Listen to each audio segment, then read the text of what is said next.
Hi hello ഒരു 5-6 വയസ്സുള്ള പിള്ളേർക്ക് വായിക്കാൻ പാകത്തിനുള്ള ഒരു ബുക്ക് സെറ്റാണിത്. നീലക്കുറിഞ്ഞി എന്നാണ് പേര്. ഇത് കാലിക്കറ്റിലുള്ള പൂർണ്ണ പബ്ലിക്കേഷൻസിൻ്റെയാണ്. അപ്പോൾ ഞാൻ വാട്സാപ്പ് ത്രൂ ഓർഡർ ചെയ്തതാണ്. ഞാനൊരു ഇൻസ്റ്റഗ്രാം റീൽ കണ്ടിട്ടാണ് ഇത് ഓർഡർ ചെയ്യുന്നത്.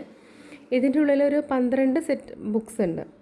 അതെന്ന് വെച്ചാൽ കുഞ്ഞു കുഞ്ഞു കഥകളാണ്, പക്ഷേ പിള്ളേർക്കൊക്കെ ഇൻട്രസ്റ്റിംഗ് ആയിട്ടുള്ള രീതിയിലുള്ള പിക്ചേഴ്സും ഇലസ്ട്രേഷൻസൊക്കെ കൊടുത്ത് അവരെ ഒന്ന് പിടിച്ചിരുത്താൻ പാകത്തിനുള്ള ബുക്കുകളാണ്. അപ്പോൾ ഓരോന്നും സെപ്പറേറ്റ് കഥകളാണ്. നല്ല നല്ല കഥകളൊക്കെ ഉണ്ട്. അപ്പോൾ ആൻ്റോണി ആദ്യം സെലക്ട് ചെയ്തത് പാതിരാ സൂര്യനാണ്. അപ്പോൾ അവൻ ഒറ്റയ്ക്ക് വായിക്കാൻ പാകമൊന്നും ആയിട്ടില്ല. അപ്പോൾ ഞാൻ വായിച്ചു കൊടുക്കണം, എന്നാലും ബുക്കിനേക്ക് ഒന്ന് പരിചയപ്പെടുത്തി വയ്ക്കാമല്ലോ എന്ന് കരുതി. അപ്പോൾ അവന് വേണ്ടിയിട്ട് ആദ്യമായിട്ട് വാങ്ങിച്ച ബുക്കുകളാണ്. സാ മലയാളല്ലേ? ആ സമയത്ത്